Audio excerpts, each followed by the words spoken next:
prices continue to plateau while pending contracts and total home sales are up. Let's take a look at the market dynamics for February 2023 on this week's segment of Market Watch.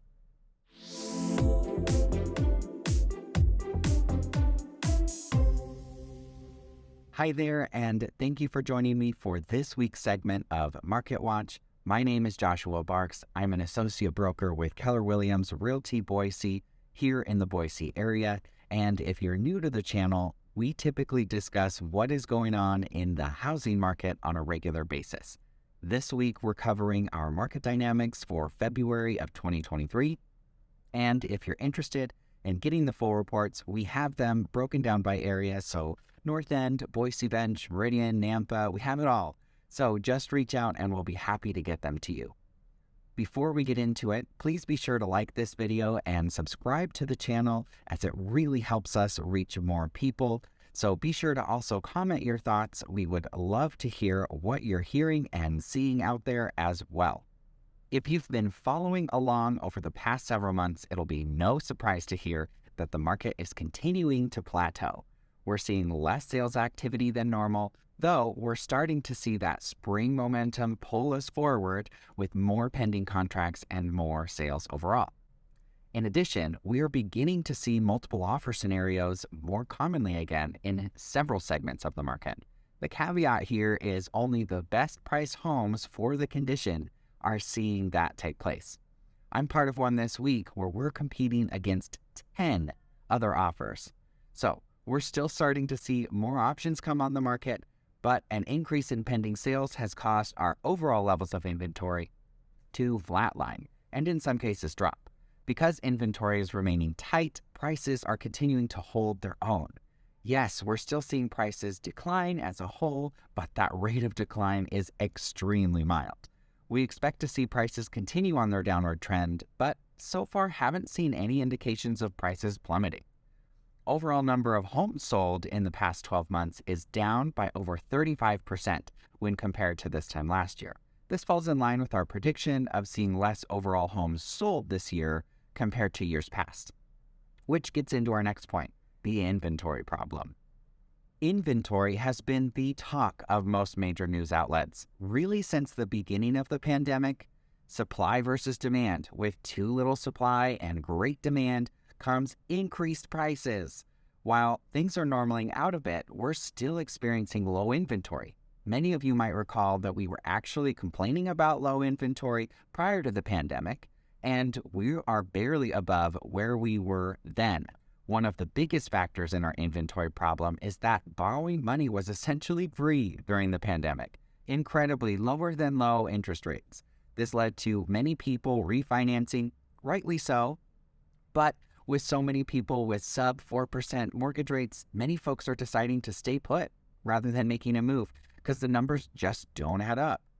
In addition to potentially jumping from a 3% mortgage to a 6% mortgage, many people are still concerned about finding their next place if they do want to sell, which only exacerbates the inventory problem. Luckily, it's gotten significantly easier than we've seen over the past couple of years, and there are many ways in order to get things to line up when working with the right real estate professional. Diving into the market dynamics, starting with Ada County's numbers, we can see that inventory remained flat month over month, with barely a 1% increase in the overall number of available homes. And we still only have about 600 homes on the market right now. The number of pending sales are up by 7.6% from last month, and we have about 425 pending at the time of this report. The number of homes sold in February was up almost 26% from January. This is another indicator that the spring market has begun. An average days on market has increased to 30 days from 28 days, and while we're seeing the average days creep downward on the weekly numbers, I think we'll continue to see this monthly number increase until we hit about 40-ish days. The average sales price continued to flatten, now showing just over $604,000 from the $609,000 we had at the beginning of the year. But this is still less than a 1% decline, and the average absorption rate stayed the same month over month, and we're still seeing the average absorption rate at 1.2 months supply. The overall numbers for Ada County, when you break them down by price point, show that we're still experiencing a seller's market up to $2 million in Ada County, and we're still seeing less than 2 months supply up to that $1 million price point. For anyone really curious about prices, when you take a look at the average pending price, you can see it's sitting just under $590,000, which is lower than the average sales price of the $604,000, likely showing a continued downward pressure on prices as a whole.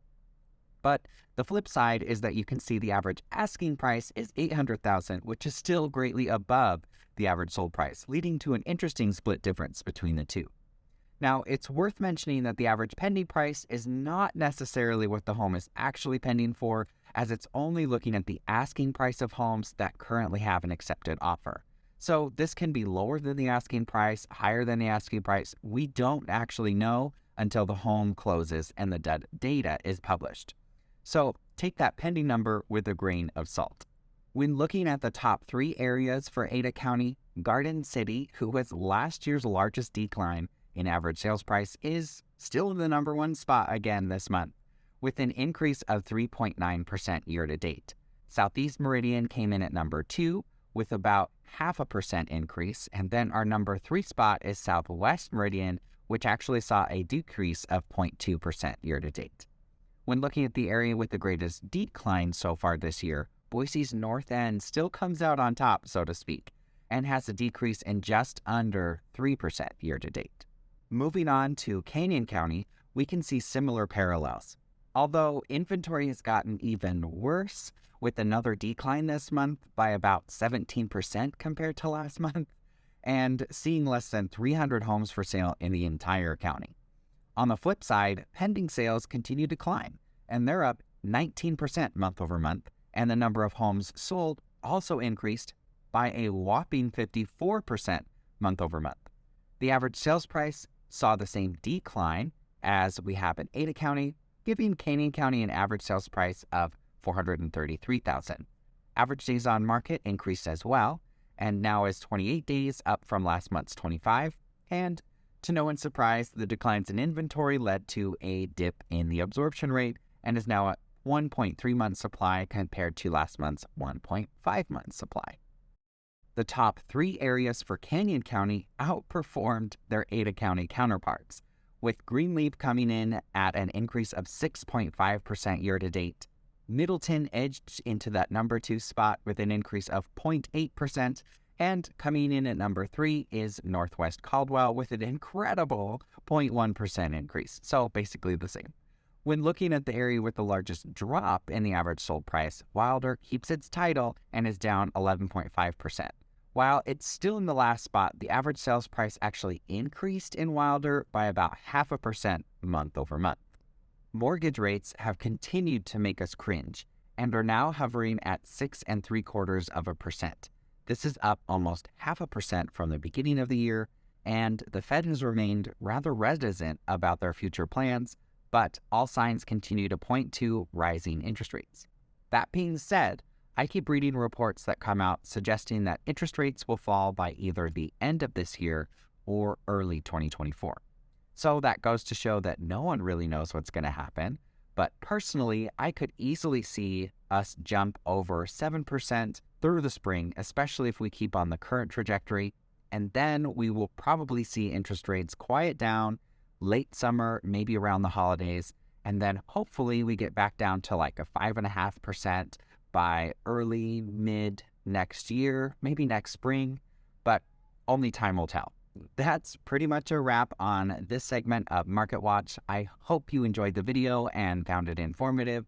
If you did, be sure to give us that thumbs up and subscribe if you haven't already, because I'd love to have you as part of our community as we work to build out this space. And of course, if you or someone you know has real estate needs in the Boise area, whether that's right now or something you're just thinking about or trying to plan for future, I want you to know that I'm here for you to be that resource. I want to give you as much information as possible so that you can make an informed decision on what the right next steps are for you and your family, and you can determine that timing for yourself. It's not about me, it's about helping you. Now, that being said, I'm never too busy to help, so feel free to leave a comment or anything like that. And I hope to see you next time for Market Watch. Thank you so much for your time today.